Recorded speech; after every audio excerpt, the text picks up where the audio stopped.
93.9 BF Rochester. The sports leader. 95.7 FM and AM 950 WGR Rochester. An Odyssey sports station.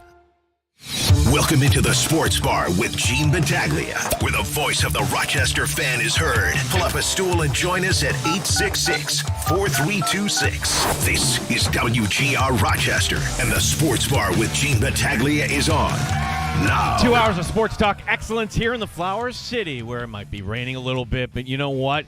It is summertime. We're here to talk sports with you at 585-866-4326.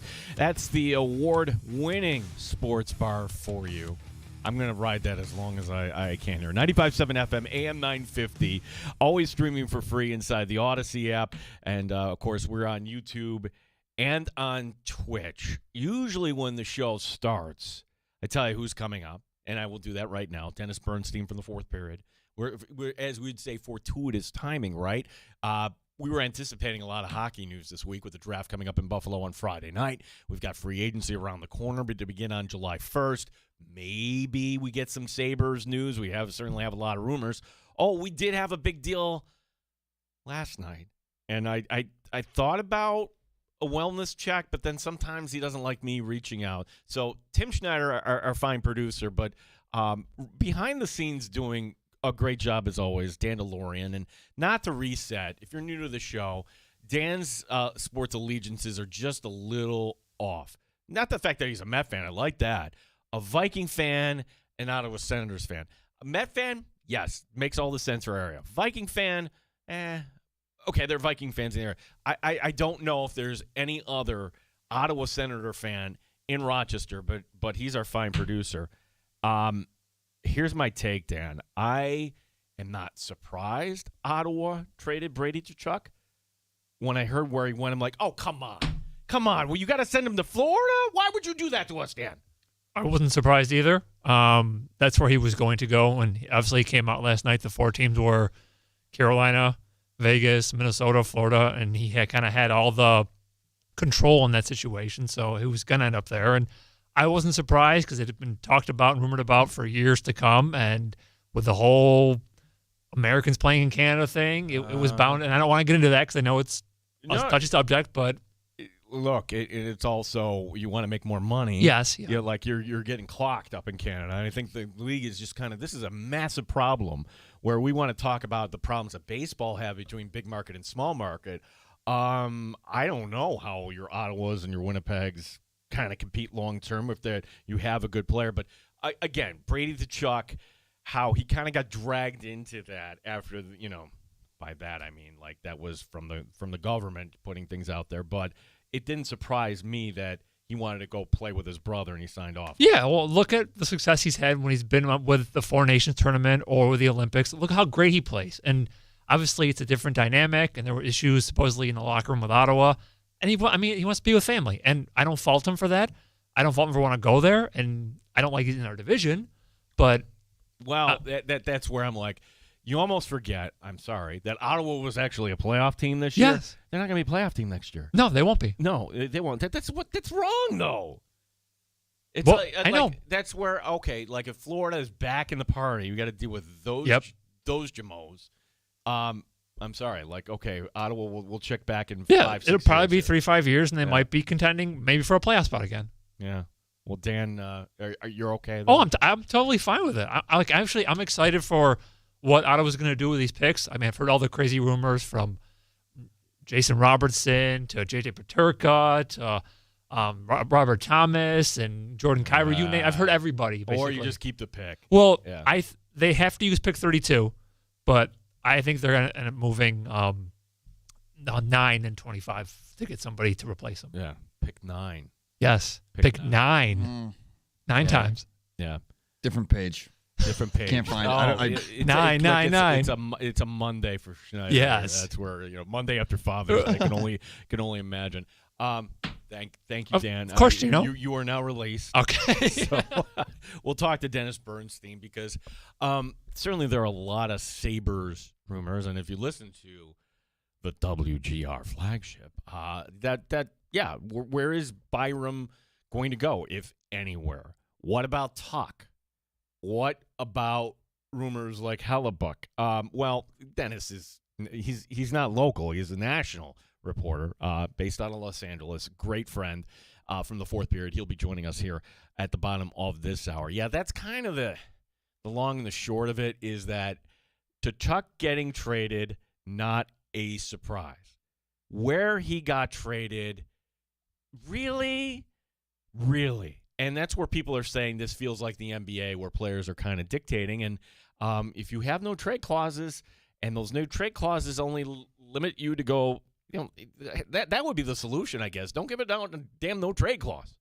That would be like step number one in this, in the next CBA. Maybe you stop doing that. 585-866-4326 is our phone number. Tomorrow, that'll be a lot of fun for those that are going to be there. Tomorrow, you get ready for a lot of pictures on your feed. If you're somebody that likes, hey, I like just getting pictures of the new Bills Stadium, tomorrow already is the ribbon cutting. So that is when the media will get the big tour. Everybody will get the big tour. Everybody will be patting each other on the back as the governor will be in, and everybody will be giving their speeches tomorrow. So that will be kind of the Bills-ish story tomorrow. Is that we'll get some images of the new stadium. I mean, we've seen like the seating bowl, but what is the concourse like? You as a Bills fan don't understand what it's like to be in an actual concourse. You're just in this like little concrete kind of walkway trying to duck out of the wind there, basically. This is going to be enclosed in some parts there, and you'll be able to kind of spread out and kind of enjoy a little bit. So I'm curious for more pictures like that. I'm curious to get pictures for the first time of the locker room. I don't know if we'll actually get that at this point, but can we see some other things, in the new stadium here that, let's be honest, that we all kind of sort of paid for. 585-866-4326. That is the Good Smoke Barbecue and Pub Wingman Line award-winning barbecue from Good Smoke Barbecue and Pub. 135 West Commercial Street, East Rochester, goodsmokebbq.com. Our producer is Tim Schneider.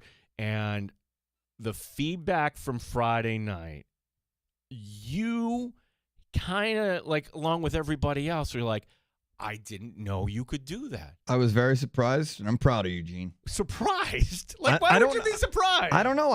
I've never seen you do that before, so I guess I wasn't expecting the capabilities. Yeah. You did better than I would have done. I will say that. Well, if we get the invite back, and we haven't talked about this off the air, but I think it's only fair, like, say they invite us back, and hope the Red Wings are like, yeah, some people did come out. The Gordon family was out, for instance. And thank you to Brian and to the Gordon family, to Maddie. I'm going to miss some people here. My brother Kevin went out.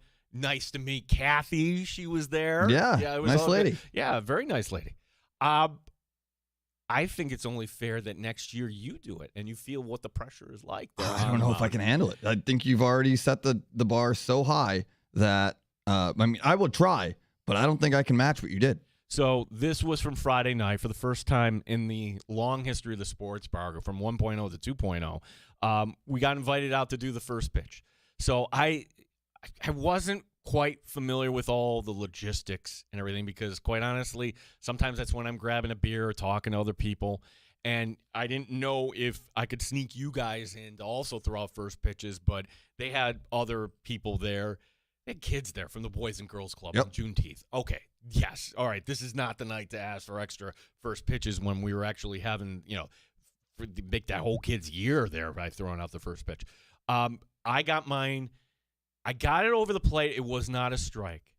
As Ron and one of Danger's neighborhood Goombas pointed out, yes, was not a strike. It was a little high and inside if it's a right-hand batter.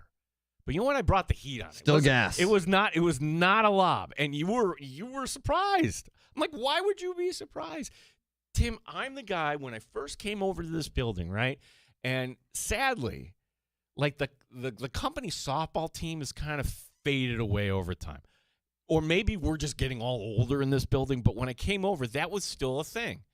And I'm the new guy in the building. They have a team here.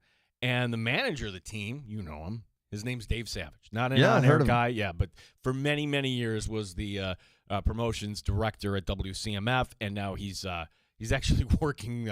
he's in town but working with Miami, if that makes sense in this world. Well, anyways, I went up to Dave and I heard about this. Like, oh, hey, listen, if you need a fill-in or I could play anything. And he looked at me and it just kind of gave me that, oh, yeah, that's nice. Like, yeah, you know we play competitive softball. Didn't say that. Well, I never got the invite, and never, and then a few years after that, it just kind of faded away, the softball team. But that's what I've always been up against, Tim. People look at me like, athletic. Yeah, I don't know. Okay, and then let me tell you this. Who plays softball all the time? Me. How many nights a week? 3. Has it ever crossed your mind ever to say, "Hey, we need a fill-in. Let's go"? Now it has, yeah. Like never, not once. Well, you're always working, so I'll give you that. You're always busy. That's a safe. But play. I have had you in like my list of possibilities if I ever need somebody. But now, if I ever need somebody, I think you just jump to the top of the list. I just jumped to the top of the list. Like I can't. Right in the outfield, you're a cannon from right field. Nobody's going to expect it. No. I love when in right field, like, oh, I'm going to take an extra base on the guy. And I'm like, really? Not this guy. Nope. You just fell into my trap because they look at me and we're going to stick that guy on right field, and then other people. Yep. Okay. Yeah, that doesn't work out. 585-866-4326 is our number. I'm seeing New York City fan kind of get a little bit of hate today, and this isn't anything to do with the Knicks. Although somebody arrested a woman who stole the Knicks garbage can. That was disgusting, dumping garbage all over the street. But it's not a take about the Knicks. It's a take about golf yesterday, where, hey, we had a wire-to-wire winner, and good for Wyndham Clark. Okay, Wyndham Clark. On Sunday, though, it looked like it was going to fall apart, did it not? That big old lead of 6 went down to 1. Here's a fun fact for you. Like, golfers that get at any point in a major, if you go up by 6 strokes, 20 of the last 21 have won, go on to win. That's the magic number. The only one that didn't, widely regarded as the greatest choke job of our lifetime, if you were alive in 1996. That was Greg Norman, 1996. And I always felt sorry for Greg Norman until he pulled off all the live nonsense and acted like kind of a jerk. So, you know what? Sorry, Greg. I'm glad you choked back in 1996. But he had a 6-stroke lead then, and he blew it.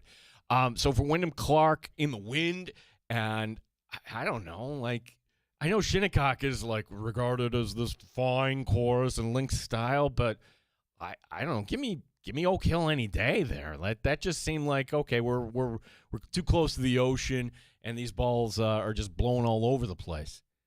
Wyndham Clark ends up winning, and I credit the New York fan, because the New York fan, whether it's basketball, whether you're a Yankee fan, whatever the sport is, New York fan is knowledgeable. They are. And for them to vilify Wyndham Clark, I thought that was funny. I thought it was something. It was like a point that, I don't know, I felt like I missed on the show when we were talking about it on Thursday, that, oh, yeah, this wasn't like eons ago. This was last year. Trashing his locker at Oakmont Country Club, site of last year's U.S. Open. Why? Because he missed the cut. Did all the damage. Now, golf is a gentleman's sport. That's a fact, right? And you have a code of conduct.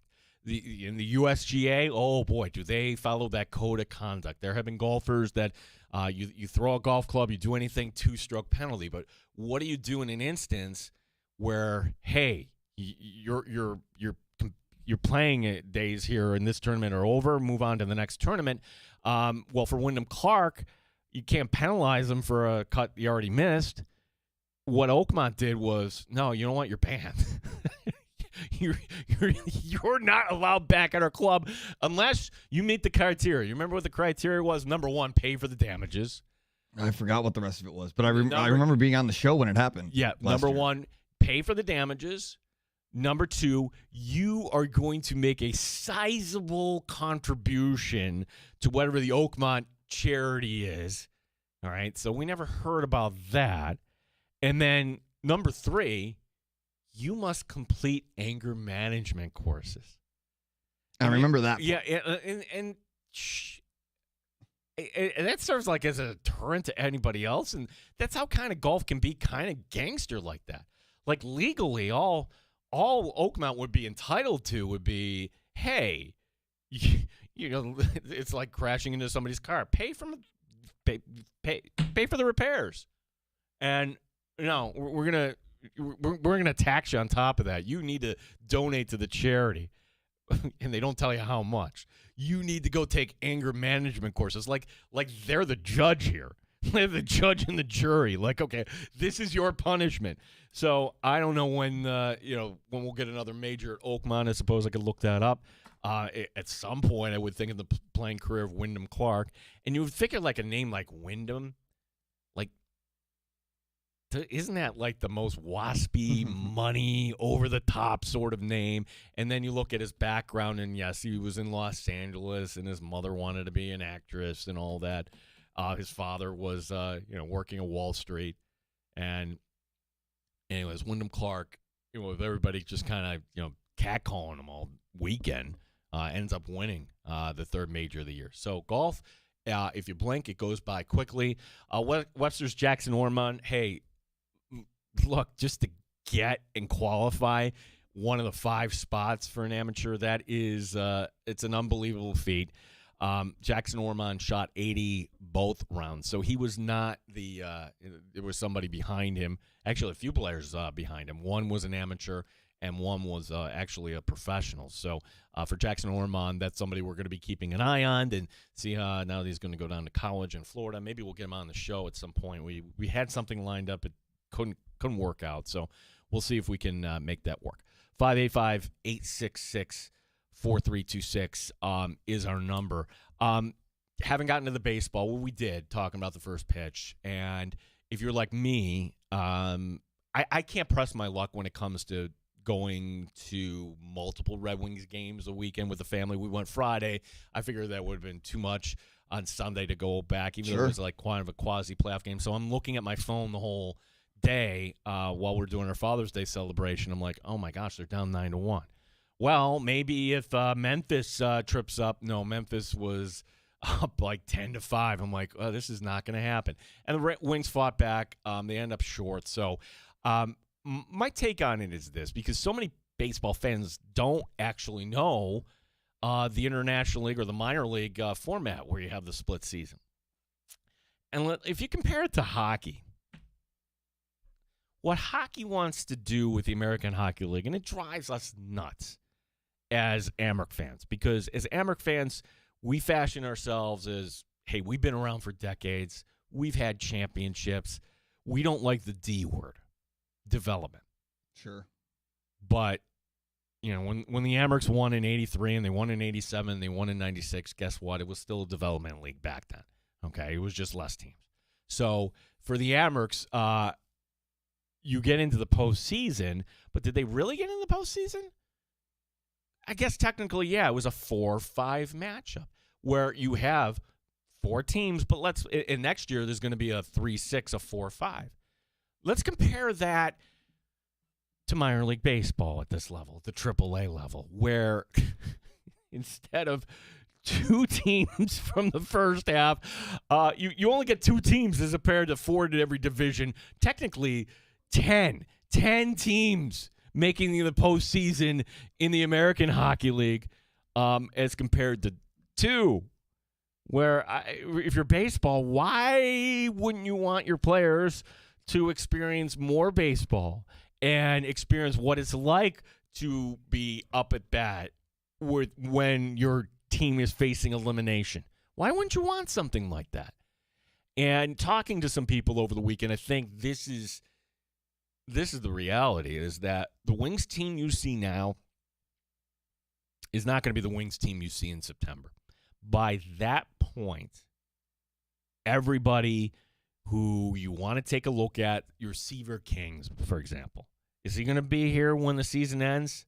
I would put the odds as being low. I would think that at some point Washington might be like, hey, you know what, we're eliminated. Why don't you come on up?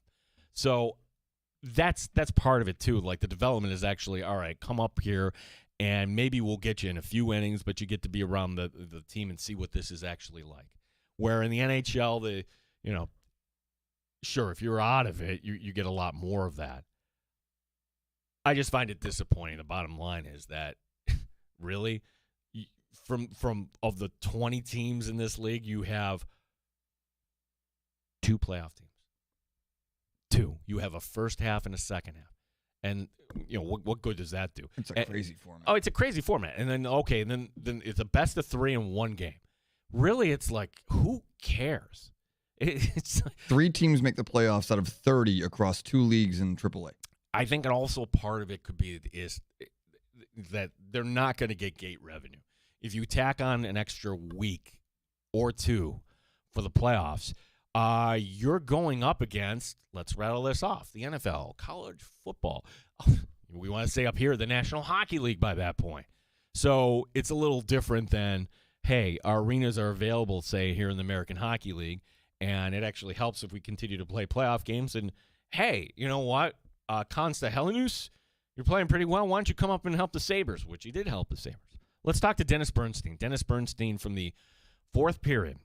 Big trade in the NHL yesterday. We've got Sabres rumors. We've got a draft in Buffalo coming up Friday night. Yeah, life comes at you quick, doesn't it? My name is Gene Battaglia. This is WGR Rochester.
update. Rochester Red Wings wind up one game shy of a playoff berth this after the Memphis win and a loss yesterday by the Wings to Toledo. Wings manager Matthew Lecroy holding his head high. I'm super proud of our group. They put themselves in a situation to play for something at the end of the first half. I'm disappointed. Obviously, you want to win every game. You want to try to get in the playoffs, but I'm super proud of how our guys went about their business in the first half.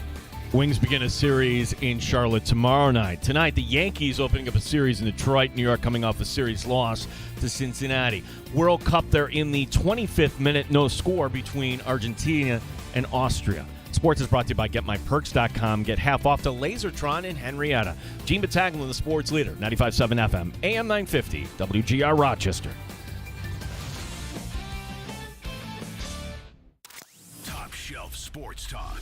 You're hanging out in the sports bar with Gene Battaglia on the sports leader, 95.7 FM and AM 950 WGR, Rochester.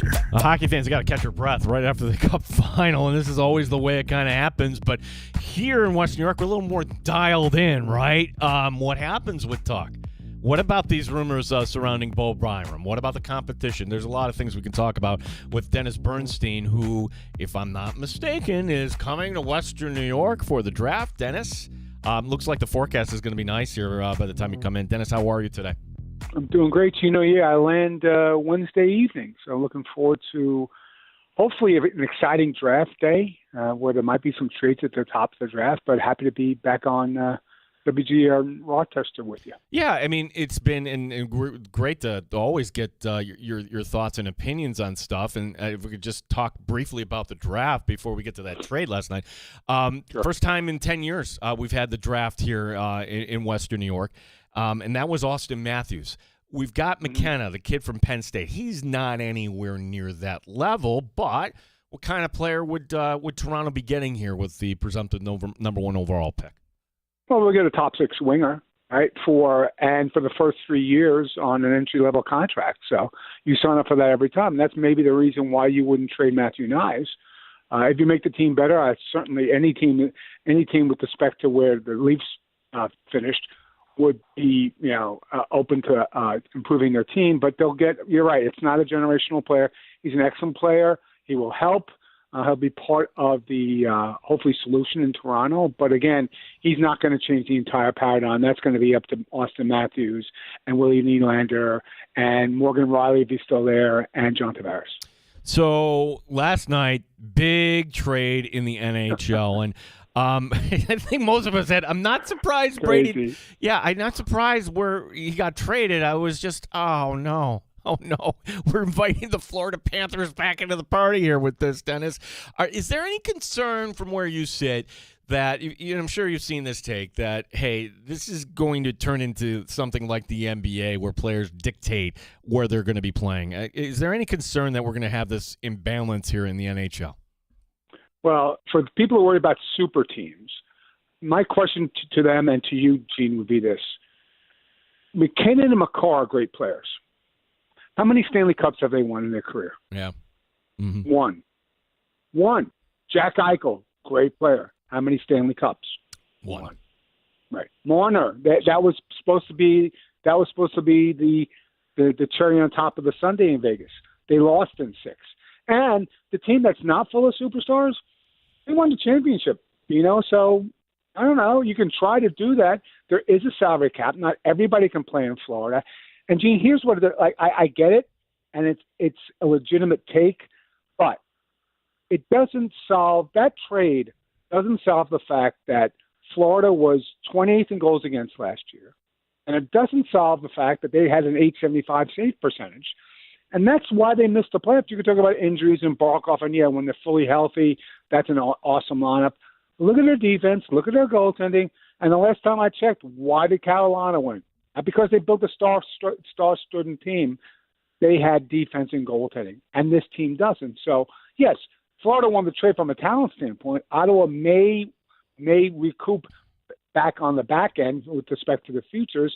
I wouldn't be that concerned because it's not that easy to win a Stanley Cup. You can't put look, Jonathan Chase just retired. He played for 20 years? He won 3 championships. So this fretting about, oh, you're building this super team that can never lose. I'm sorry, they can lose. It's been proven they can lose.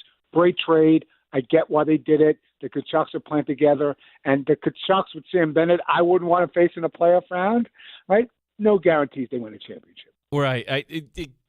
Did Ottawa get enough in this trade? No, because you never want to trade the best player in the trade. Right? Gene, we could talk about it in 2029. It's 2026. So maybe eventually they win the trade. And you know how trades work. The optics on a trade 6 months in, maybe you won the trade. Maybe next season you won the trade. But down the line, it's going to be an older team. Well, these guys are getting older now. Brady's younger. But, this is an older team that's looking to win now. And for all the talk about Florida, Gene, they've traded all their first-round picks from 2021 to 2029. Huh. They traded every single one. But it's worked. They have 2 championships. Now they look like a contender again. But if Marchand gets hurt and Barkov doesn't bounce back and Matthew has another injury, because a lot of these players are injury-prone, I'm not are they going to be something to deal with in the playoffs, assuming they make the playoffs next year? Yeah. Is there a guarantee? No, because what does Buffalo do in the offseason? If Montreal would go get Dylan Larkin and they'd have Suzuki and Dylan Larkin, they could beat that team. So we'll see. We'll see. I like to assess things on July 5th, not here on June 22nd when the draft hasn't happened and there's other trades to be made and other teams might line up. Now, that might be an arms race, with respect to that. But I'm not concerned about the Supers team because last time I checked, I picked the Colorado Avalanche to win the Stanley Cup this season. They had 2 injuries, and they were done. It's as simple as that. Yeah. So, great trade. Did they get enough for that player? Of course not, but the player wanted to leave. So Sayers did the best he could. And now you have to move on. Yeah, and if there's a silver lining, you mentioned, the cupboard is bare in Florida right now in terms of premium draft capital. I would think, let's just say there's a goaltender and he plays in Winnipeg, in theory. Okay. Let's just say if indeed Winnipeg is taking calls on that, Buffalo wouldn't be the only team calling. At minimum, Dennis, I'm thinking, well, whether it's you're making a play for Connor Hellebuyck or anybody else, you don't have anything to offer in terms of premium draft picks anymore. No, but you could offer Anton Lundell. That would be the move. But then you get weaker at center. So, you might get an all-star goal. You might get an all-world goalie, maybe in front of that, with that team in front of him. Maybe he wins a championship. But he's underachieved in the playoffs, and they missed the playoffs this year. So there's not. Do you know what? This isn't fantasy hockey. It isn't. You need Brandon Bussey won a Stanley Cup. He didn't play for 3 months. So you can get all these guys and line them up, and it's great. And I want to see the team on ice execute. That's what I want to see. So you could talk about that. Yes, they cannot. They won't trade a 2032 draft pick, first-round draft pick, to get Connor Hellebuyck. It would probably have to be Anton Lundell. But then, as I mentioned, your team what was failing on defense overall, not just on the blue line, team defense, and now you're taking probably your best defensive center out of there. It's going to be that would be a price to pay, and it wouldn't be a guarantee that they would win a championship. We're talking to Dennis Bernstein, the fourth period, the draft first round coming up Friday night in Buffalo. Dennis will be covering it. You want to give Dennis a follow on all social in the fourth period, certainly. Dennis, as far as, all right, so just to put it to rest, is there any possibility that Winnipeg actually moves Hellebuyck? It seems to be more of a sports radio type of topic. And hey, could we? What's the home run swing? And we're guilty of that here in Western New York. But I go back to the comments of Hellebuyck at the end of the season, and he didn't exactly slam the door shut on that. So I mean, what is the possibility that Winnipeg decides to hit a brief reset and move their all-world goalie here? Well, I'm never saying never, Gino, because look, 2 captains, one got traded out of Ottawa, and another one out of Detroit's probably going to get traded. So all these players can be traded, and if you don't want to stick around, now it's weird, Gino. They made the commitment, signed long-term deals, and then they want out the next year because I think that these players are starting to see other players say they're taking more control, and these limited no trade lists or these no movement clauses with 14 trade lists. And Brady said, I want to go. Bill, look, if Zito wasn't interested, maybe Minnesota, maybe Detroit, it would have happened. So I'm not ruling out any possibility of any of these players getting traded because it is one man out of 23. And look at the regression this team had last season. They were President's Trophy winners 2 seasons ago. a huge regression. Now, they got hot at the end of the season. If it's a good hockey trade for Chevy, yeah. But, sometimes you have to draw the line of a general manager, and this is a test for the Eisermans of the world and the Chevrolet Days-Offs of the world, where if they don't get the right trade, I'm saying, okay, you're unhappy. Guess what? You're unhappy making $8 million a year. You're going to play until I get the right deal from your trade list, or you expand your trade list, and I have more people to talk to about getting the assets I want. So I wouldn't be in any particular hurry if I'm Chevy to make that trade. But there are holes on the team, and it started with Nikolai Ehlers leaving town and going to Carolina and winning a Stanley Cup. I'm never saying never on any player at this point in time, because the paradigm, as you can see, is shifting. It shifted with Tkachuk. It actually shifted with Tkachuk's brother.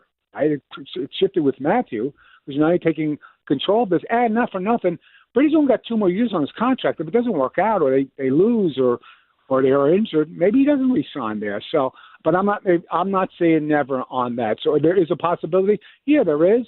But it's got to work for Cheveldayoff and Winnipeg, and they got to win that trade to trade that player, which is a difficult thing to do. Dennis, I've got some Sabre questions, but I want to quiz you on a few things. Get your opinion. As I am fascinated by what Edmonton is about to do. If they really do hire Mike Babcock, I don't know how that's going to turn out. It's either going to be really great or it's going to be horrible for Oiler fans. What's your kind of view on this? Like, my first question would be like, why? Like, is this Connor McDavid? Is it ownership? I'm trying to figure out, like, why would they decide that Babcock would be their guy? It's 2 words. It's Connor McDavid, right? I mean, he made comments about the team at the end of the season not being tough enough, and maybe Chris Nelbuck there wasn't enough tough love behind the bench. Well, they'll get it with Babcock, but it's 2 words. It's Connor McDavid, and if you hear that clock ticking, it's the 2 years left on his contract that it's free agency. They got to win now. It's a desperation move. Does it work? I have no idea, because there are other qualified coaches in this league that could coach that team, and they say they want tough love, but then I say, okay, November, they don't play well. Leon Draisaitl has a bad third period in the game in November in Columbus, and then he gets benched for the next game, and then he pouts. So they say they want that, but you know what? The players don't hire the coach. It's the general manager. It's the president of hockey operations. It's a huge gamble. They're desperate because they're desperate to win in the next 2 seasons, because if they don't, Connor will leave, and they think this guy is the one that could lead them to the promised land. I have my doubts, as a lot of people do. Yeah, as the team that I thought was going to be Vegas's former coach, maybe going up there. Apparently not. But were you at all surprised that Torts decided to say, yeah, you know what, boys, I'm good. I'm gonna step aside here in Vegas. No, but that wasn't the case. He wanted to continue coaching. The surprise. I'm a WWE fan, and when I hear that Torts wanted to coach the team or wanted to go forward with them, I think this was all scripted. I thought they brought him in just for the season. They had Ryan Craig ready to go. He's a familiar guy, a guy that can control. And remember, Gene, they lost their second-round pick and got fined $100,000 because of Torts, right? And that's because he shot his mouth off, or he actually didn't shoot his mouth off. They won the series. He didn't want to do media availability. He got into the bus in Anaheim, and they left the building. Right? It cost them. This guy, they control. They know him. He's been in the organization for a long time. So I'm not surprised. But what will happen with John Tortorella? He'll go do media. He'll do TV. He won't say much because it doesn't want to be controversial, because he wants another job. Middle of the season, there'll be an underachieving team. They'll say, hey, look what Vegas did last year, and they got within 2 wins of a cup final. That'll happen with Tortorella. I think Tortorella will surface again. It'll be with a team that has high expectations, has underachieved, and they think this guy is the answer to it. He was to some extent from an emotional standpoint, but not from an execution standpoint, because he couldn't change anything. Gee, he came there with 8 games left in the regular season. There's no practice time. He can't change any systems. And it was that they were tired of Bruce Cassidy. They got tired of the message. He calmed everybody down. It was funny. He's the one that calmed people down. He's usually the one that incites people. He calmed everybody down. So when I hear that he wanted to coach the team and he was 2 wins away and they still didn't go with him, it tells me this is all scripted. They wanted him in there for a short period of time. They're going with their guy now, and we'll see what happens. Yeah, it's like you said, scripted, WWE. I love it. I think it's going to be fantastic wherever he ends up. Imagine if he ends up in Florida. Hey, Florida's not performing the way we should. You never know how this league will go. Colorado. Remember, there was some rumor about Colorado. Maybe Bednar not continuing with that all-star team. So maybe it would be Colorado. Maybe it'd be the team in the West. So we'll see. Dennis, the Sabres questions, and heck, if you're Seattle, I'm Tampa. Like anybody who has cap space should be asking the question. All right, do we want to make a run here at Alex Tuch? And I came to the conclusion, maybe a week ago, like, okay, this to me, where I sit, maybe I'm reading this all wrong. It doesn't feel like he's coming back to Buffalo at this point, because once he takes a look at what might be coming his way July 1st, I don't fault any player for taking more money. What's your read on the situation here? Alex Tuch here, does he stay in Buffalo, or is he going to find a better opportunity? Well, you don't trade. They traded for maturity at the deadline, right? I mean, they traded for experience, and now you let one of the more experienced guys walk out the door. It doesn't make sense. Why did you do that when you recognize that that's a part of the team that you need because the core is still young? All right, look, I get it. Like, Tuch didn't have a good the second round. It wasn't good. He didn't produce. I understand. Maybe you don't want to pay him $11.5 million a year. But let's see what he gets in the market. Now, I think the danger with respect to the Sabres and Tuch is that Chicago needs to surround Connor Bedard with talent. And this would be a perfect guy to fit in because he is mature. He has produced. He's a goal scorer. They need scoring. So if he does it free agency, that's the one team that's got a ton of cap space. And if they wanted to pay him 11 or 11.5, which I don't think he really deserves because I don't think he's a game changer. I think he's a $10 million plus player. Like, no disrespect to him because a 30-goal scorer is hard to find. I think that's the issue. I think the issue is that now you're starting to undo all the good things that happened with this team. Right? So if he does walk out the door, and then you have to trade, and then there's the domino effect. You have to trade Byram to get back a power forward, right, which is probably going to happen. And you don't want to pay Byram $10 million a year, which I get. I get all this. I understand all of this. It's just, do they want to be a nice playoff story or a legitimate problem in the Eastern Conference? And with these moves that they have to make, one not by design and maybe one by design to fill that hole, it's going to be a challenge for this team. So it's going to be interesting to see what they do with Tuch, but I think there's a big opportunity now. If he goes to market and he doesn't like what he hears, or it's the wrong team, or the AAV isn't enough, then maybe he does come back. I wouldn't close the door on Buffalo, but on July 1st, if he hits there, there's going to be 2 or 3 teams. It's going to probably pay more than Buffalo would, and that's a danger right now with Alex Tuch. Yeah, and Dennis, you brought up Bo Byram, and there isn't a day where you don't have a rumor or somebody speculating. And I mean, for folks who follow the Sabres, that was the strength of the team. It was a defense with Rasmus Dahlin and Samuelsson and Owen Power, who did come along, particularly in the playoffs, and Bo Byram. I mean, those top 4 you can put out there and move the puck. Yeah. You can't fill that. I'm trying to think what would kind of spurn this. And is it as simple as maybe this happened like an exit meeting where you sit down at the end of the season and maybe the Sabres got the sense that, all right, we can't sign this guy kind of long term, because on the Sabre roster right now, there isn't a defender that I could say, oh yeah, that kid, he's ready to step into that role. So to me, Dennis, like, sure, they could trade Byram for somebody, but up front, a top 6 forward, but then you're creating another hole here. Yeah, but you do eventually have to pay Zach Benson, right? Yeah. And you've got guys on free agent deals, like it's Zucker's last year, it's Greenway's last year. They're going to have to do that. So it's going to be difficult. If you had that hole up front with Tuch leaving, that's the guy you would leverage because he's in his walk year, right? So somebody you could trade, and then the decline team could give him $10 million a year for 8 years. Do I think it's that player? No, because it's tough to say pay this guy $10 million, right? I think that you're right about the group of defenders, but I think because of what he means to the organization and to the market, I think I would rather keep. If I had to make a choice, Gino, I'd rather keep Tuch than Byron, because I could always trade Byron because he's younger, right? He's got 1 more year in his contract. That's what I would do. So it's going to be difficult. Will there be a lesser team? Yeah. Well, it depends. Byron will not help you defend tougher in the playoffs, and that's what they need to do, right? They need to. If Tuck walks, and let's say you trade Byron, you need guys who are going to win battles in the playoffs on the boards. Like, I'll give you the example, Gene. Like game 2, Vegas could have won the Stanley Cup.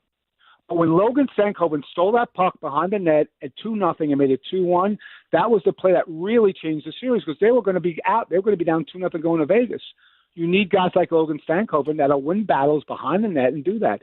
I don't think Buffalo had enough of those guys. So if you let those talented guys walk, what do you replace them with?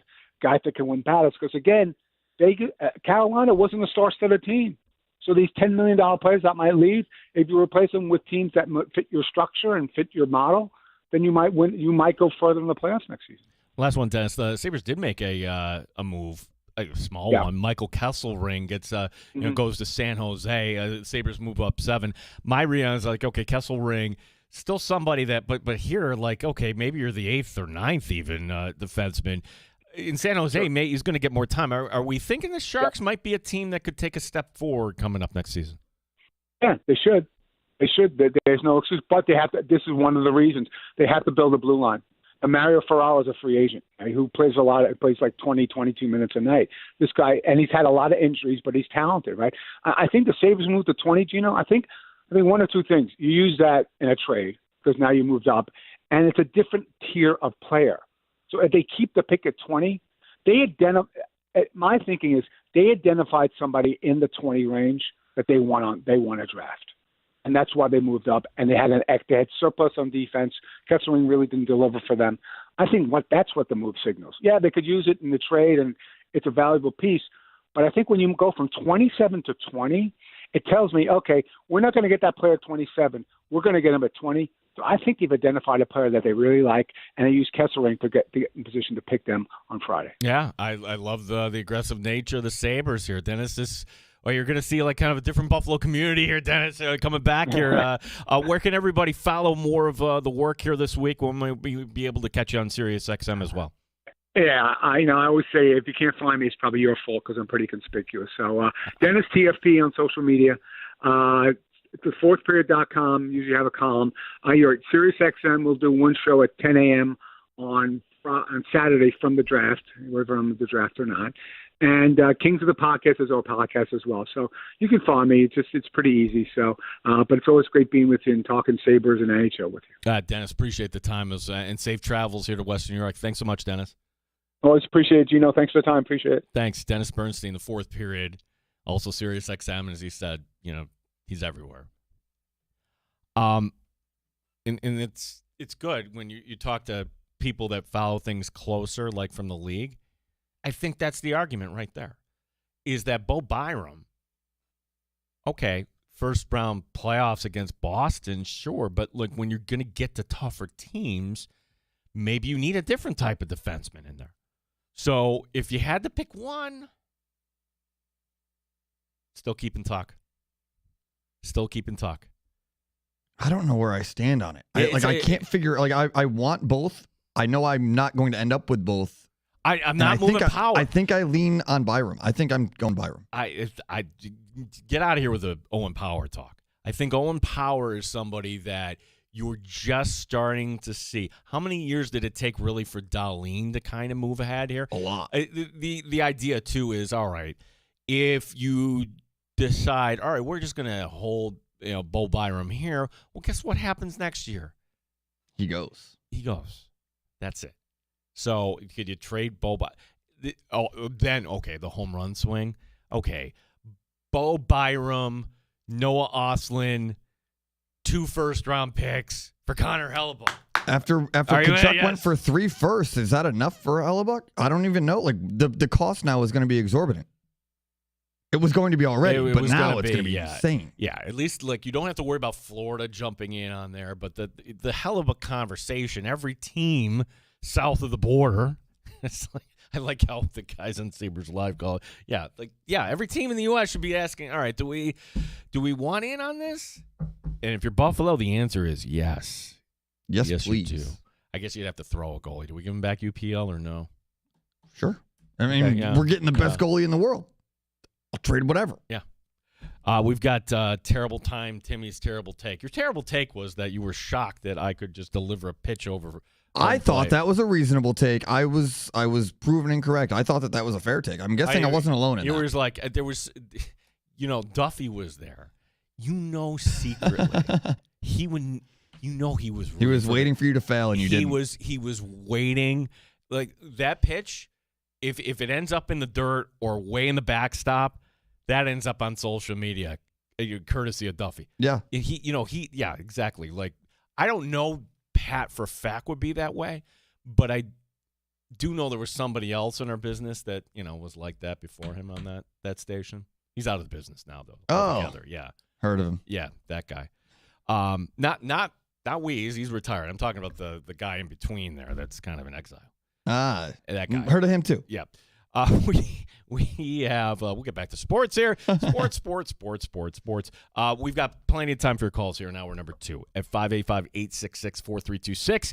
That's Good Smoke Barbecue and Pub Wingman Line, award-winning barbecue from Good Smoke Barbecue and Pub, 135 West Commercial Street, East Rochester. GoodSmokeBBQ.com.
FM and AM 950 WGR Rochester, an Odyssey sports station. WGR Rochester Sports Update.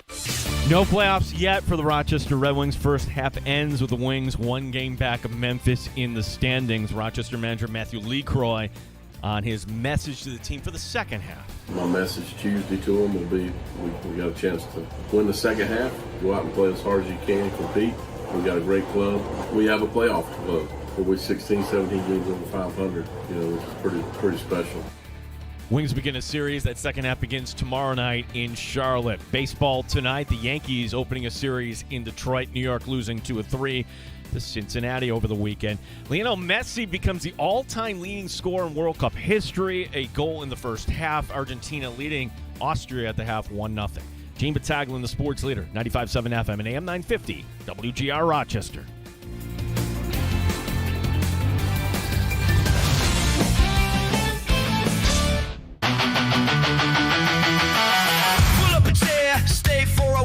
You're in the sports bar on WGR. Grab a drink, hang your coat, get sports talk. Live from Western New York. It's a master show. 9 times better than your typical host. 9 times. Gene and Tim have takes much hotter than most. No one cares when you're out. Sabres, Bills, Americans, Red Wings, and Nighthawks. Sports bar for Rochester Sports Talk. Hour number 2 as we're coming flying in at you as great conversation with Dennis Bernstein. The fourth period. This hour is wide open for you. We got Timmy's Terrible Take coming up here in just a bit. If you listen to our show, if you live in Western New York, heck, probably you're a Bills fan. If you're not a Bills fan, you probably like the NFL. Have you played this game? Turn on the World Cup, and if you're not so in tune with the World Cup schedule like me, I know there's games every day, and I look, I'm like, what NFL stadium am I watching this from? Some I think are easier. When, like, say, for instance, Seattle was able to pick that up because, the upper end zone, it's kind of formed like a trapezoid. You can kind of tell, okay, that would be the stadium in Seattle. The one today took me a half second. I'm looking at this. Dandelion knew what it was. And then as soon as they panned to what would be the football end zone, I'm like, oh, yeah, that's where they let the light in and where the curtains will be going here. Jerry won't do the curtains. That's Jerry World. The one I had trouble with, and actually needed an assist on it because yesterday, that was Spain winning over Saudi Arabia. That was Atlanta. They actually took out seats in Atlanta. So if you don't see the red seats, everything's kind of filled in, packed to the brim. And then that doesn't look like it normally would. The one also constant that kind of throws you off, too, is, hey, it's a different field. And this is the minimal acts for the NFLPA next go-around, where if we're all concerned about player safety and making sure that our players are safe when it comes to concussions and everything else, and we take it so seriously, we actually call it protocol. Don't ask, it's protocol. Concussion protocol. We were very, very seriously. Protocol, like government when it comes to the president. There's a protocol here. Well, okay, can we stop with the word play and actually spend a little bit of money and put grass in all these stadiums? Because don't tell me you can't. With the lighting, at halftime of this game in Dallas, they're literally watering the field at halftime, just making sure that everything is okay. But you know what? There'd be a tremendous cost to that. Hopefully that didn't take your take here. No. The joy of when Tim opens the mic, and by joy is, it could be very painful here too. It's either going to enlighten us or just make us roll our eyes. It's now time for Terrible Time Timmy's Terrible Take of the Day on WGR Rochester.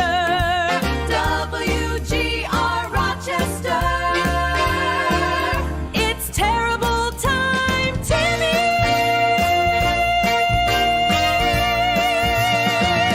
A few days off, and I almost forgot how much I missed it. That song is something. You hate it. I do. You hate it. It hasn't grown on you. I've tried for a little bit, and every time it plays, it just murders my ears. Anyhow, a lot happened this weekend. We had the U.S. Open, Wyndham Clark winning that. The Wings in a playoff push. Jean throwing a dot in the first pitch.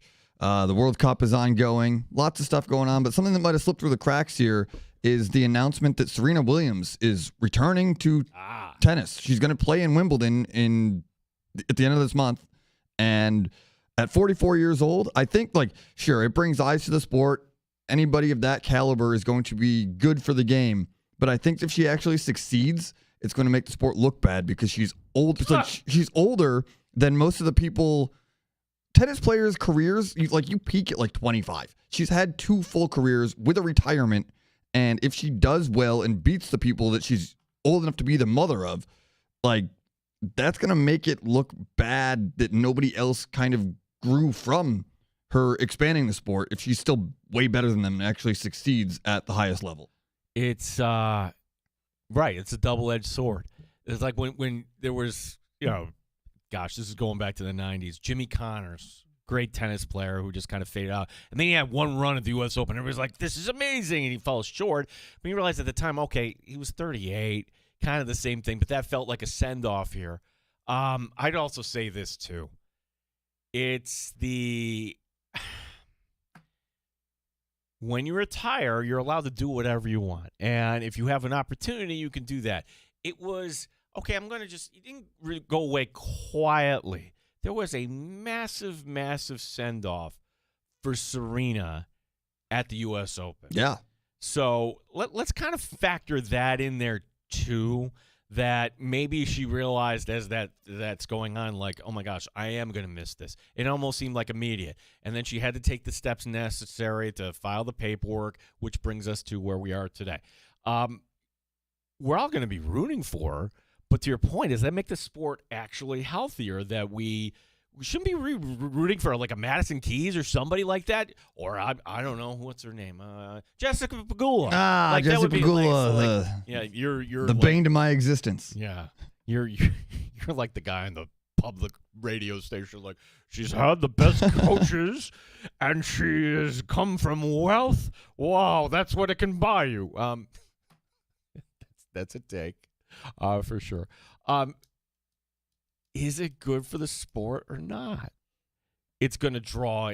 You're not going to tune in this is when Serena's playing.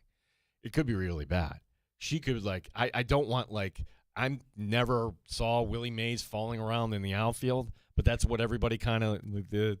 If she has a one and done and gets smoked, it's going to be bad. But I feel like if she goes on a run, it's going to be bad too because nobody took the keys to the car.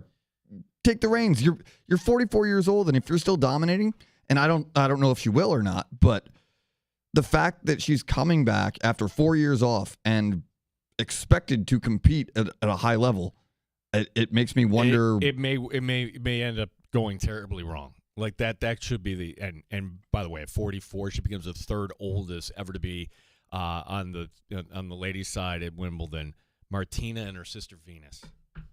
Not Martina's sister Venus, but Serena's sister Venus. Yeah, Martina Navratilova. Right, that would be it. Those are the only 2 that have been older. Well, yeah, that is always to me and that'll be next week. Summer's here. We have Wimbledon. Yeah, July 4th. Wouldn't that be nice? Yeah, the strawberries and cream or whatever it is that none of us ever eat, and all the other, the Wimbledon music and everything. So the tradition, you have to wear white, always. All England club. People that go there say it's great. So maybe I'm just showing a little bit of jealousy. I'd watch it on TV. I have no desire to go. Tim, that is a take, though. That is a take. It's not just okay, is this really good for the sport? How about this take? What is it actually going to take for Jessica Pegula to break through? Or is man. I think this is the best we're going to get. I think that is it. If I look at Sabalenka, she can't hang with her. It's not. You would need some sort of a set of circumstances where you would have upsets all around. And I know that may sound like I'm being mean or blasphemous or whatever. It's not mean to tell the truth. No, it's just an opinion, and I would love it if she was just go out there and win and tell everybody that I'm wrong. 585-866-4326. So tomorrow, the forecast tomorrow, you are going to see a lot of pictures from the new Highmark Stadium. New stadium that we all paid for, right? Because, yes, let's be honest, those are your tax dollars at work. And hopefully, if you have an opportunity to go, whether that's the blue or the red or some sort of event, but it's going to be a tough ticket for the Buffalo Bills here, even in the preseason games, to get that sense here, right? So tomorrow, ribbon cutting, and what the ribbon cutting is, it's nothing more than the opposite of, okay, here's a big fake mound of dirt that we just dumped in here, and everybody grab a shovel. Okay, look at the camera, smile, groundbreaking. Like, it's dumb. They're not breaking any ground. It's just, here are your politicians. Well, Kath will be there tomorrow, not your mom, Kathy Hochul. All the politicians are going to be there, and how everything is kind of choreographed, right? Meaning, how do we capitalize off the Knicks? How do we capitalize off of this? Like, what's next? Well, what's next in Buffalo? There really isn't. We'll just enjoy the Bills. Maybe we'll talk about the arena. What's next in New York City? Okay. So this coming out from the governor's office today, that New York State is forming the good old-fashioned exploratory committee to consider whether or not there should be a joint bid for the Winter Olympics in New York State. And by joint bid, I mean Lake Placid, but instead of the hockey arena there where you had the Miracle on Ice, well, that wouldn't fly in this day and age, and it would cost a lot of money. Lake Placid and New York City. So New York City, with 2 arenas down there, you could easily host the men's and women's. Or you have, like, say, the figure skating at MSG and all the hockey where the Islanders play, right? You could easily kind of come up with something like that. I don't know what other things like indoors you could do in New York City, but that would certainly draw a lot of attention, right? But here's the thing. It's not going to happen anytime soon. Who knew this? Like, if I put pop quiz, everybody, the next Winter Olympics, actually, I don't know where they go in 2030. I could tell you in 2034, Salt Lake City. And then they're saying Switzerland in 2038. That's not tied up. So the first available slot to New York will be 2042. And by that time, Tim might be in retirement age in 2042. I don't know if I'll ever be able to retire. No, okay, that's correct. 2042. What was we did some about the college scheduling. It was what was the school? But they announced this like a big thing. Like, yeah, we've set dates for our rivals in the year 2040. I'm like, the hell, really? It was Liberty and somebody else. Yeah, like, Liberty and George Mason or somebody like, we're going to be playing each other in 2040. I'm like, okay, 3-year-olds right now. Yeah, come on, can we stop? That's kind of silly. To me, this has that whiff of let's keep the ball moving, and I'm going to put my name in front of this. That's really what this is. And for anybody that thinks that it's great to host the Olympics, they're not a money-making thing. They just aren't. Like, if you are going to host the Olympics, be prepared to lose money. That's just the plain simple nature of it. I think the Olympics, whether it's summer or winter, just reduce it to like a rotation of 4. Like, have it like in Beijing, London, Los Angeles, pick another spot, and do that with the Winter Olympics, because the racket that, hey, we're going to build all these facilities in Rio, and then 85% of them are just going to go rot, and they'll go back to the earth after that. What a waste of money. I'm sounding like old conservative man here on the show, but I just thought it was kind of funny that, oh, wait a second. We're getting this story kind of dropped on us today when the governor is going to make herself available at the new stadium, and she's going to take the victory lap at the Bills Stadium tomorrow for her beloved Buffalo Bills. And then just as that, she'll get the softball question, tell us, we have the Olympics here. Yeah. I don't know. We're going to be around in 2042? Would like the world be like, all 80 degrees in January and February? We're going to have Winter Olympics by that point.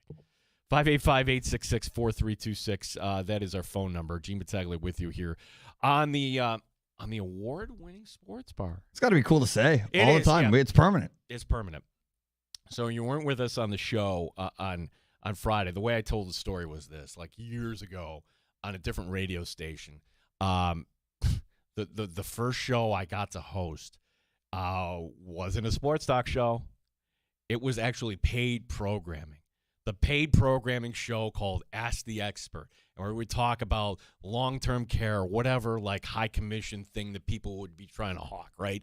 And it was bad, but I had the self-awareness to know that, hey, if we sold a few of the packages for you, Mr. Paid Advertiser, great, I'm happy. But I had the self-awareness to know that, look, this is not good radio whatsoever. This is bad if you're listening to this. And I would joke with people in the office and my family when they would ask, what did you do? I host the award-winning Ask the Expert. To the point where people started to believe. And then all of a sudden, one day, like there's a promo, the award-winning. I'm like, oh my gosh. So in a way, I was way ahead of my time, Tim, just making up a lie and speaking it into existence, right? I never won any award. Well, this isn't a me award. This is an us award. Fast forward to the year 2026, where this award wasn't for anything we did this year. This was going back to last year, where the New York State Broadcasters Association gave us the award for Best Local Live Sporting Event Show. That for our coverage of Bill's training camp in 2025. So that is a big hat tip to Derek the Pizza Dude. That is a big hat tip to the guy who still is in the building. I say no longer here. It makes it sound like he's dead. He's not. His name's Mike Danger. And that is a big tip to you and to Dan DeLorean, to Max. I told Dan DeLorean, like, we won this because you didn't take 2 weeks off for the Adirondacks while the team is at camp. Like, he would, like, take his vacation, like, oh, camp? I don't want to be around camp. I don't like the build. So, honestly, like, that is something that it's kind of nice to feel kind of recognized in that sort of way that, all right, when we're trying to put out a great product, others are kind of recognizing it. And I don't know how we do we call it the award-winning sports bar now, Tim? We have to. We are award winners, and therefore it is an award-winning show. Yeah, I haven't seen the actual award though. I don't think we get like money or anything for like this. I think it's just kind of like one of those plaques or trophies we'll put up at some point. So we got to get a big banner like we won a championship and raise it up here. Yes, have a ceremony. Training. Award-winning sports bar. 2.0. 2.0. So that was the news from Friday. So Friday was a good day.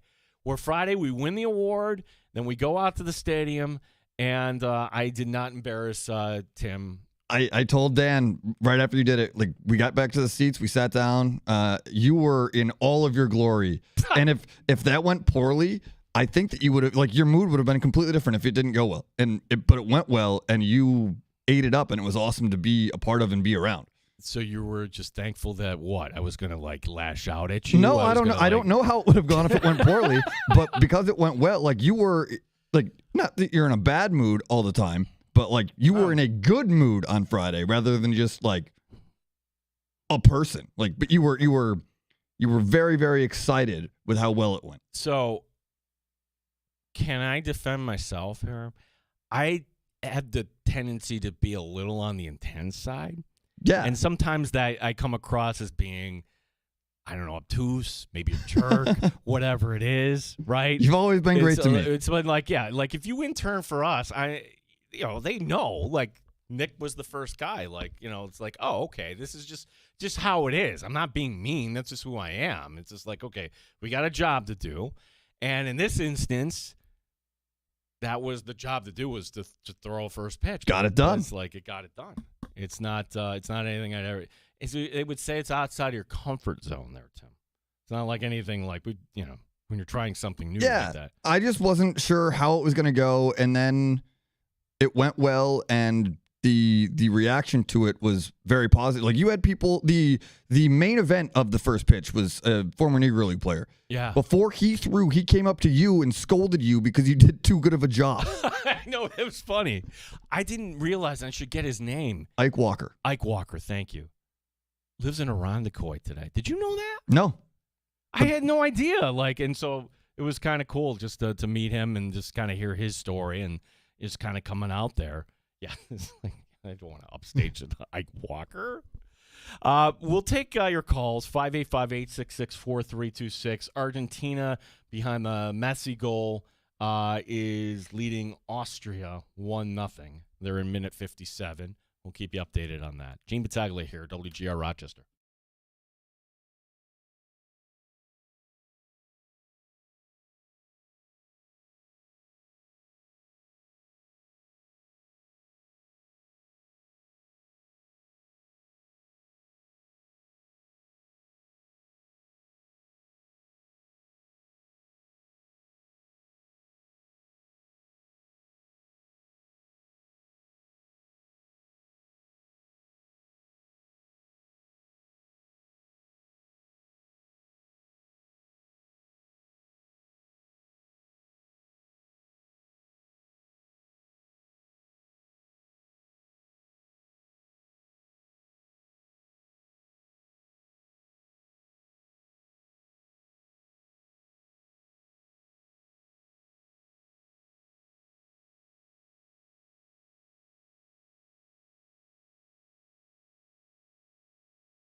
Mike Johnson at 585-423-2946. Odyssey is an equal opportunity employer. WGR Rochester Sports Update. Close, but no cigar for the Rochester Red Wings. 1 game back. That's how they finished the first half of the International League season. Memphis taking the playoff berth. Wings manager Matthew LeCroy holding his head high. I'm super proud of our group. They put themselves in a situation to play for something at the end of the first half. I'm disappointed. Obviously, you want to win every game. You want to try to get in the playoffs, but I'm super proud of how our guys went about their business in the first half. Wings begin a series tomorrow night in Charlotte to begin the second half. Yankees begin a series tonight in Detroit. Tarek Skubal will be pitching for the Tigers coming up on Wednesday. World Cup, Lionel Messi now owns the record for most World Cup goals ever. Had the goal Argentina leading Austria there in the 64th minute, 1-0 Argentina. Gene Battaglia, WGR Rochester.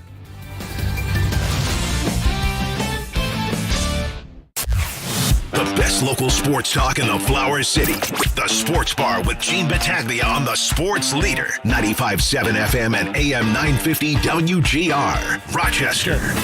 Things change, times change in sports.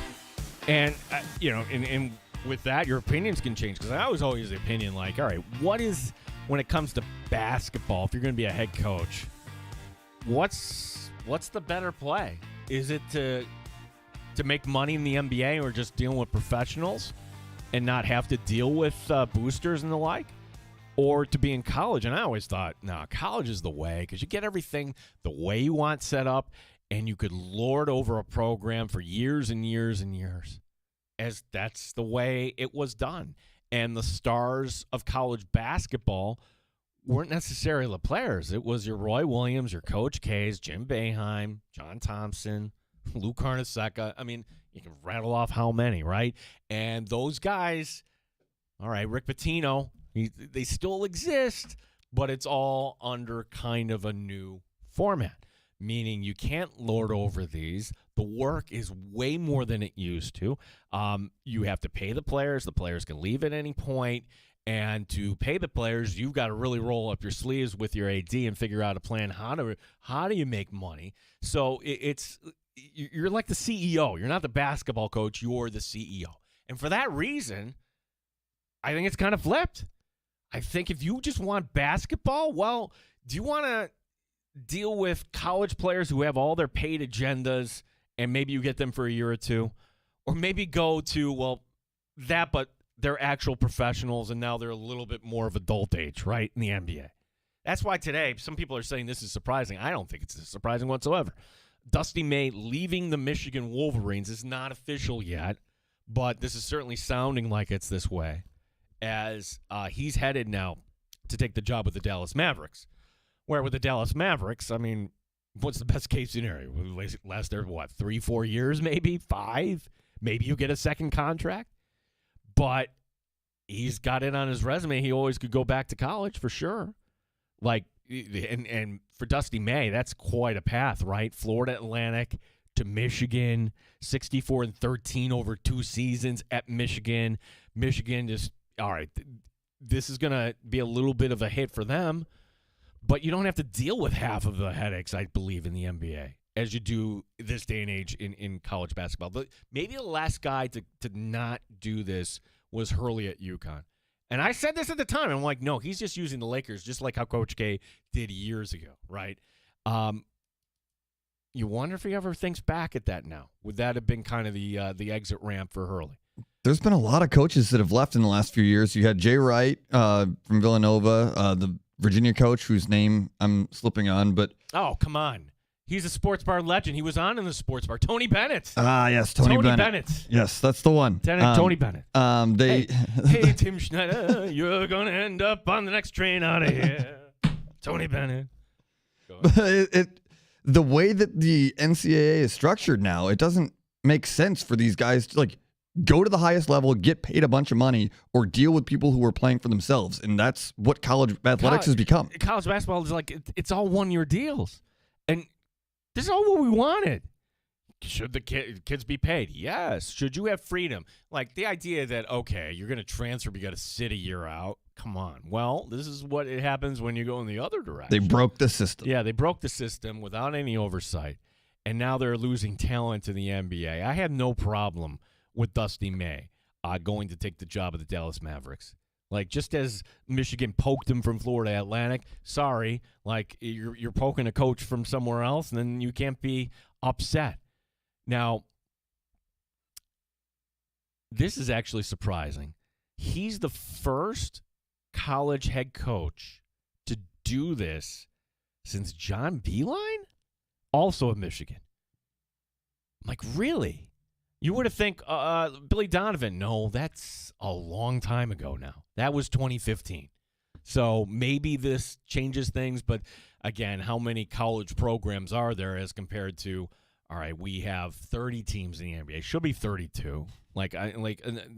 Stop with the teasing. Speaking of teasings, now here's an analogy that maybe one person might laugh and get here, Tim, because it's a 1980s movie, right? Starred a young Demi Moore, right? And it's called One Crazy Summer. And if you watch it now, it doesn't age well, right? It's kind of silly. It never does. No, it's kind of silly. But there was one little bit in there where they've got, and this was a comedian back then named Rich Little, and he's like the local yokel radio guy. And it's a spoof on radio. Basically, be listening. We're going to give you away $1 million at some point. Be listening. And then this poor guy's listening the whole summer, right? Just strung out by the programming and the promise. Be listening, keep listening. Okay, instead of like local yokel radio from 1980s, how would you say this in the modern day? Okay, instead of radio, let's make it a sports network. And instead of $1 million, the storyline is, where's Giannis going to end up? Oh, we're going to have a conclusion, everybody. It's going to be this week. I promise you. I swear, like if I see that come up, click, or I'm going to look away, or I'm going to just surf off that headline really quick, right? Just be done with it. Please, for all our sanity, make the trade now. Over the weekend, Giannis wanted everybody to know, I'm not breaking up with Milwaukee. I love Milwaukee. I'm breaking up with the Bucks. Wow, that's great there, Giannis. As much as I want to poke fun at this, if he ends up in Boston, if he ends up in Miami, okay. Like, where would you want him to? Either way, you win if you're Adam Silver, because the problem the NBA has had, gosh, for decades now. You always had LeBron against the Warriors or whatever. Maybe the Celtics. You never had great competition in the East. Mm-hmm. You always had great competition in the West. Like you had Golden State. We kind of forget that first iteration of Oklahoma City, they made one final. You almost forget that, right? Houston couldn't make a final. They were a good team with Chris Paul and Harden when he was younger. They couldn't break through. Like, you've always had good competition in the West. Today, maybe that team today is Minnesota. They can't figure it out. They get close. They can't figure it out. Well, and it always seems like the team from the East has that golden ticket, and that is the weakest of takes. I put the writer on from Yahoo on blast last week saying that this Knicks title deserved an asterisk. For what? Why? They obliterated Cleveland. They smacked down Philadelphia. And then they took apart San Antonio. And you could say that's a young San Antonio team that acted like they won the championship, which they kind of did over when they beat OKC. No, like the Knicks don't deserve an asterisk. Next year, whoever comes out of the East is not going to deserve an asterisk because Boston will be healthier. And if they get Antetokounmpo, oh, look out. If Miami ends up with him. So as much as I say, and I want to poke fun at, please, can we just get on with our lives? Just get ready for more of this serial programming coming from your friends at the NBA, meaning we're going to drag this out as long as we can. The draft, by the way, is coming up Wednesday night. And that is one thing I think the NBA does better than the NHL. I love having the draft right down the road in Buffalo. By the way, if somebody can hook Dan DeLorean up with a ticket, I saw him put that out there.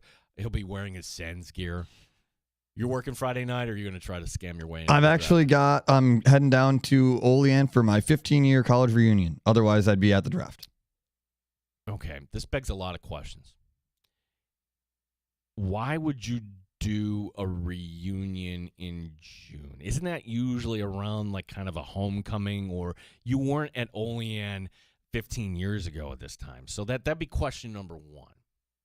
I don't coordinate the events. I just know that that's when it is, and it's been that way for as long as I've been doing it. And who am I to question the higher learning? So it's you and guys that have the self-awareness that you're a little older, and maybe it's not cool when all the old guys kind of roll up into the Townie Bar. What is the Townie Bar in Olean? Oh man, there's a bunch, but the Hickey Tav, the OP, which stands for the other place, the Burton. They've got the Burton burgers there.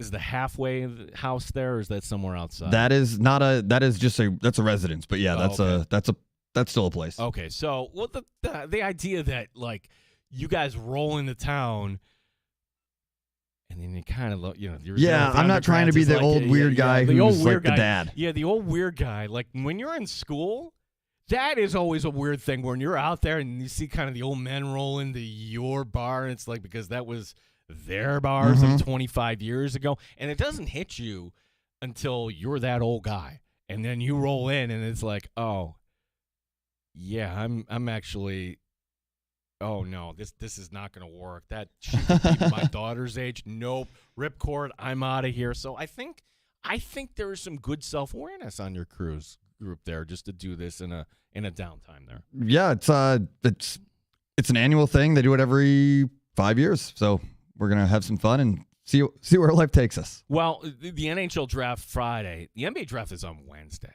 and the NBA draft is always kind of, it's a little odd. We know who's at the top, but it goes by really, really quick, right? And I always feel like that is the one where I feel like I'm the duck in the pond watching the NBA draft. Where like, okay, as a sports talk show host above water, I'm cool. I know everything going. Then I look online. I'm like the tadpole. I'm like, I have no idea who. I don't remember watching this guy. Who is this? Why are they saying this is a reach? I have no idea. And the NBA draft is one of those where you look back years later and like, okay, who got it right? Who got it wrong? That's going to be Wednesday. We'll talk to our buddy PJ Glasser, your host of many things.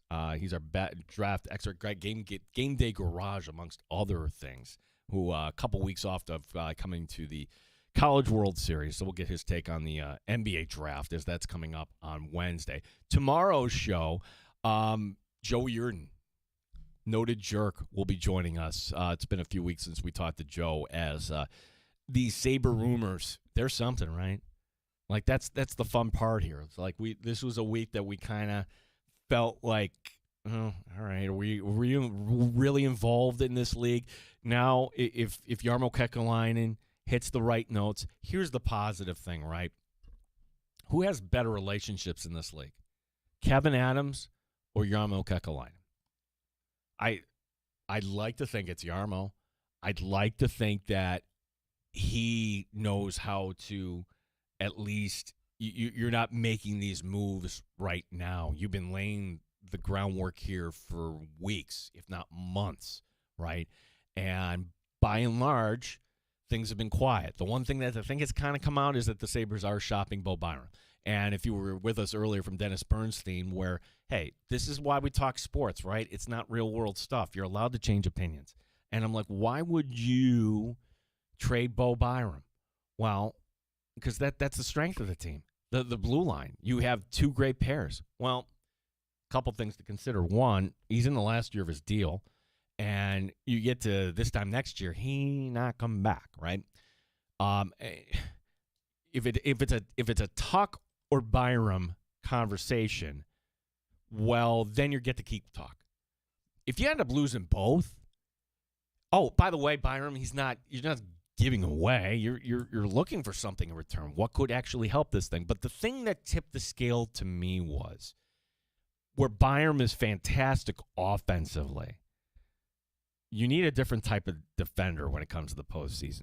You need somebody that you don't need to necessarily push it up. And maybe that means the Sabres have to change their playing style just a wee bit. I'm fine with that when you get to the postseason. I want the team to be playing freely and always push the puck. And then if you give up the odd man rush to the other way once in a while, so be it. But I don't want the Sabres to trade Bo Byram. But I would understand why they would have to do it. Last call is for you coming up. 585-866-4326. Gene Battaglia with Tim Schneider and Dan DeLorean here on WGR Rochester.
Local sports talk in the Flower City. The Sports Bar with Gene Battaglia on the Sports Leader. 95.7 FM and AM 950 WGR. Rochester. Proof that we are a Flower City sports talk show. How about this? Our very own Ernie Clement right now. He's not just leading the Blue Jays in votes. He's not just leading eligible second baseman in votes right now for the All-Star game. He is the leading vote getter right now. Overall. That's crazy, right? I think there's a few things here. All-American League, I should say. Of course, Shohei, that guy's going to be tough. Over 2 million votes leading American League players right now. It's the fact that he belongs to Rochester, but Canada has kind of adopted him. So take care of him. I mean, is there anybody more Canadian than, hey, I'm the hardworking, blue-collar sort of guy, and I love hockey, and I played hockey, and I'm here at the Leafs game as a Blue Jay player. So that's Ernie Clement. Don't rule the Blue Jays out. And this is Rob Manfred's world, right? The wild card and everything. If you have a losing record here as we're approaching July 1st, in years past, that would be like, okay, beat it. Tonight, the Jays are taking on Houston. Dylan Cease will be on the mound. Should the Jays win this game, that gets them back to 500. All right, that would be the starting point here, right? But if I told you that entering tonight, they're only a game and a half back of the White Sox for the last wild card? Like, really? There's just a pot full of mediocrity right now in the American League. Everything like Houston, Baltimore, Texas, Minnesota, the Athletics, and Toronto, all within 2 games. And they're all not in right now. And you could say the same thing in the National League. 2.5 between Cincinnati, Pittsburgh, Arizona, Washington, Miami, San Diego, and the Cubs. They're all like chasing everybody. So to me, just seems like that that is an opportunity here for the Blue Jays just to make up some ground here. 585-866-4326. That is our phone number. As second half, is this going to be the last time Skubal faces the Yankees in a Tigers uniform coming up Wednesday? Starting to feel that way. Yeah, starting to feel. They're running that way. out of time there. Yeah. Why did the Yankees move everything up a day to bring up Elmer Rodriguez and then send him back down to Scranton yesterday? I don't know. Yeah, I thought the kid has some stuff. I don't think he's a long-term solution, but like you're a Yankee fan and you want to go after the big prize, that's the guy you dangle out there, right? Were they showcasing him a little bit yesterday? For Skubal, I wouldn't wait till the deadline. I would try to get that done now if I'm the Yankees. Or they're saying the Braves right now might be the leading contender too. I was going to say the Yankees are always one of the teams that we talk about getting whoever the big name is, but I don't know if they have the pieces available, or at least for Detroit to make sense of it, where the Braves have some good young pieces. Right. There's going to be one of those where you realize, like the Juan Soto trade, for instance. Like the Juan Soto trade looked all good until you realize, oh my gosh, the Padres actually gave up James Wood. That doesn't look so great now from San Diego's standpoint, considering that San Diego, they're only 2 games above 500. They're back to being a kind of a middle-of-the-pack team.